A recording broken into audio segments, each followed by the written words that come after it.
শুনছেন? বলছি শুনছেন? বাড়িতে কেউ আছেন? আমি অনেক দূর থেকে এসেছি। খুব বিপদে পড়েছিলাম আর কি। আহ, যদি কেউ বাড়িতে থাকেন প্লিজ একটু বেরিয়ে আসবেন।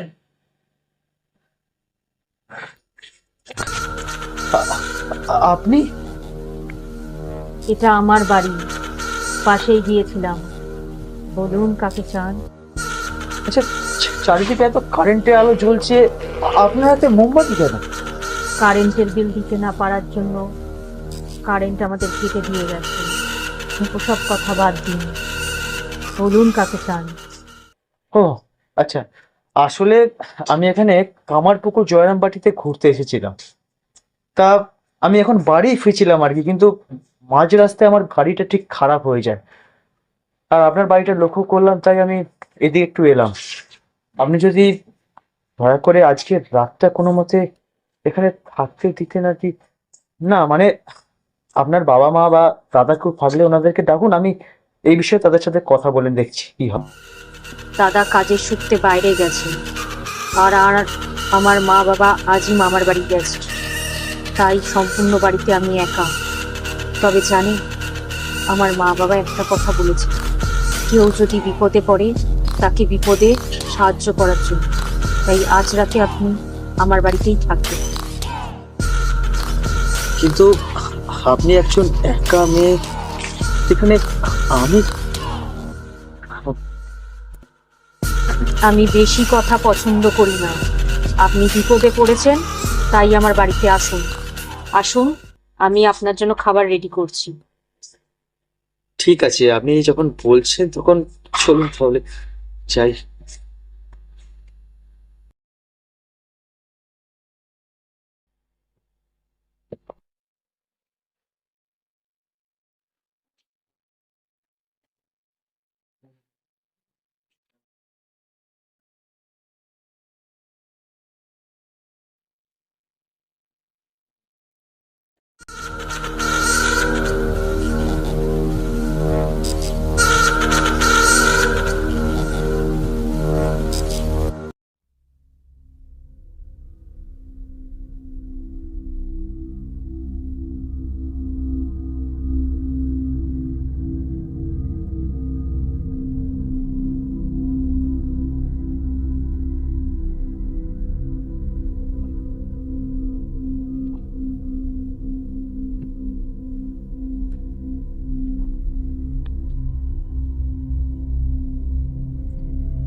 কিরে, আজ খুব আনন্দে আছিস মনে হচ্ছে মা।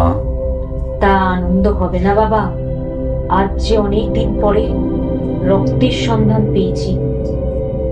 সে তো দেখতেই পাচ্ছি, কিন্তু আমার কথাটা যেন শুনে থাকে মা। তোমায় ছুঁয়ে যখন তোমার মেয়ে কথা দিয়েছে বাবা, তখন সেই কথার অপব্যবহার কখনোই করবে না বাবা।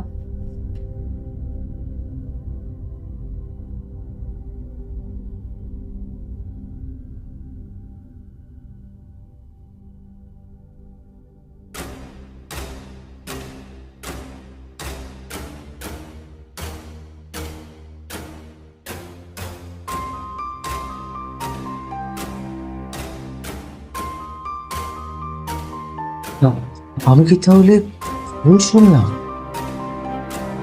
এতক্ষণ যেন মনে হচ্ছিল একটা ছেলে আর একটা মেয়ে যেন কথা বলছে, কিন্তু দেখলাম ওখানে শুধু মেয়েটাই আছে, কোনো ছেলে নেই।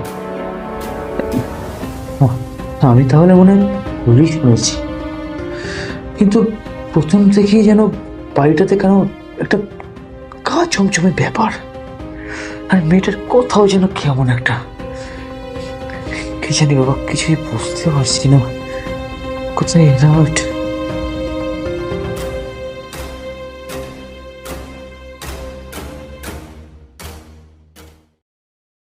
আবার দিয়েছি, আসুন, চলে আসুন, চলে আসুন।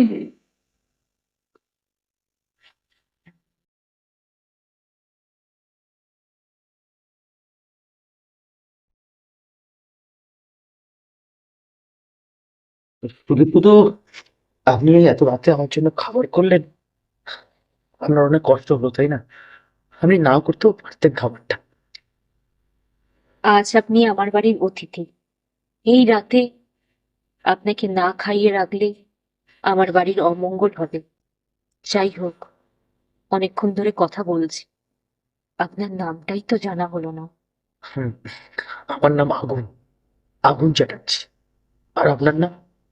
আমার নাম রাত্রি। দেখছি আপনার নামের সাথে আমার নামে খুব মিল আছে, তাই তো আপনি বিপদে পড়ে আমার বাড়িতেই এসেছেন। নিন, এবার খেয়ে নিন। কিন্তু আচ্ছা, আপনি যদি আপনার খাবারটাও নিয়ে চলে আসতেন তাহলে তো ভালো হতো না? মানে আমরা একসাথে খেয়ে উঠে পড়তাম। আমি পরে খাবো, আপনি খেতে শুরু করুন।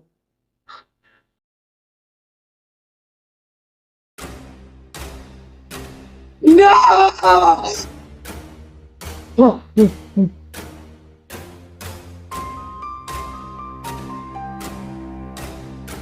কি ব্যাপার, আপনি ওভাবে চিৎকার করছেন কেন? হুম, না, মানে আচ্ছা, আপনাকে একটা কথা বলবো? হ্যাঁ বলুন, কি বলবেন? আপনি যদি কিছু মনে না করেন তাহলে আপনাকে একবার ছুঁয়ে দেখতে পারি?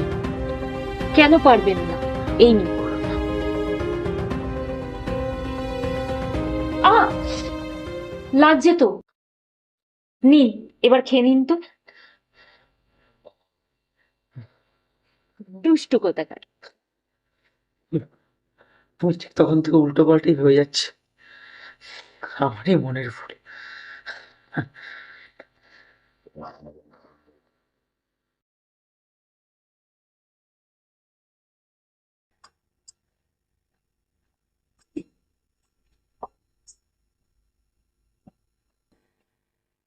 দেখুন, আজ আপনি আমার বাড়ির অতিথি।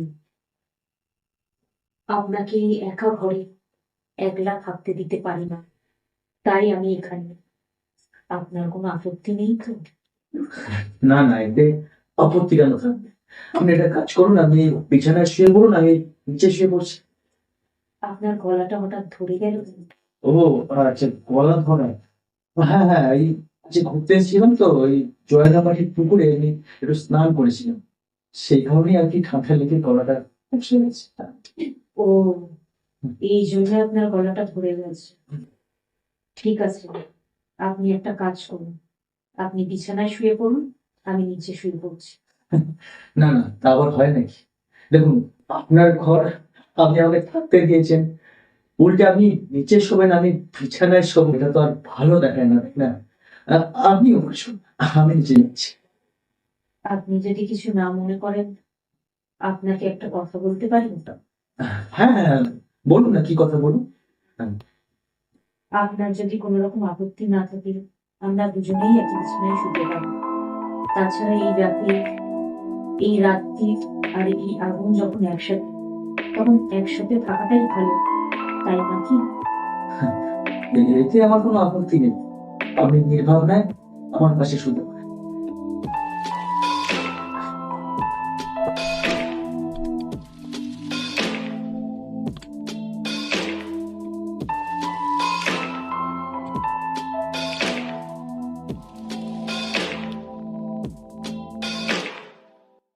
পাশে এমন একটা সুন্দরী মেয়ে শুয়ে আছে, আপনার কিছু মনে হচ্ছে না? হচ্ছে না মানে? ভীষণ হচ্ছে। তাই আমি ঠিক করেছি কালকে মিস্ত্রি দেখে গাড়িটা ঠিক করি, যতক্ষণ না তোমার বাবা মা ঘরে ফিরছে ততক্ষণ আমি এই ঘর ছাড়বো না।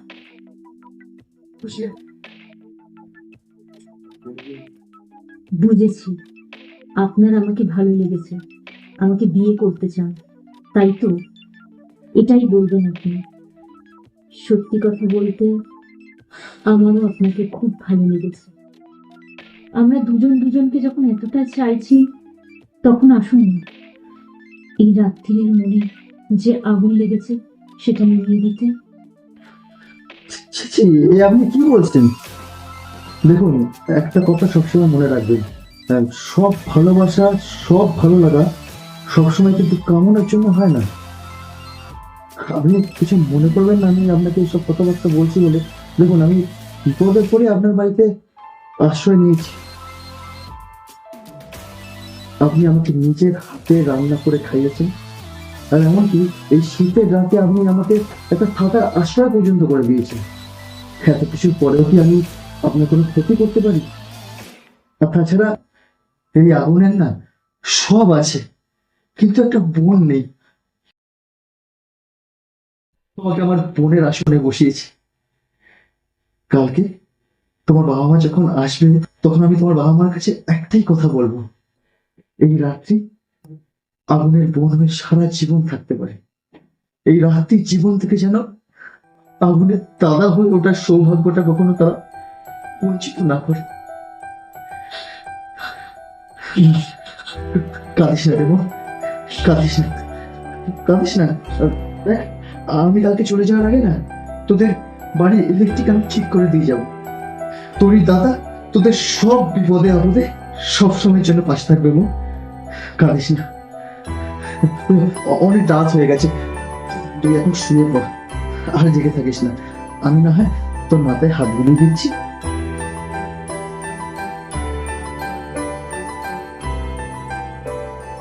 তুমি ঠিকই বলেছিলে বাবা, সব ছেলে খারাপ হয় না।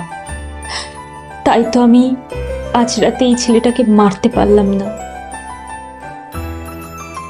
তাহলে আর ওখানে শুয়ে আছিস কেন মা? আয়, আমার কাছে আয়। তোকে ছাড়া আমার যে ঘুম আসছে না রে মা।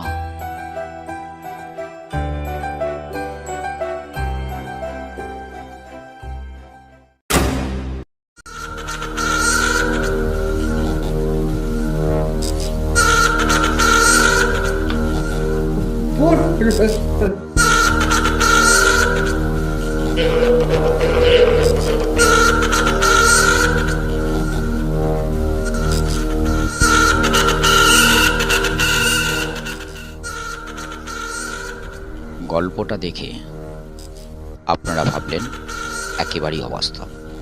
হ্যাঁ, আমিও স্বীকার করছি গল্পটা একেবারেই অবাস্তব, কিন্তু এটা তো বাস্তব যে কোনো মানুষ যদি তার চরিত্র ঠিক রাখতে পারে, তো ভূত প্রেত তো কোন ছাড়, মানুষ এমনকি ভগবানও মারতে তাকে ভয় পায়।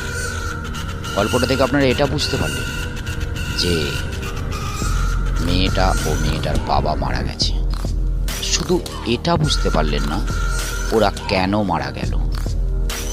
তাই সত্যিই যদি আপনারা জানতে চান বা দেখতে চান, তাহলে কমেন্ট বক্সে কমেন্ট করে জানান। এই গল্পের সেকেন্ড পার্ট অবশ্যই নিয়ে আসবো।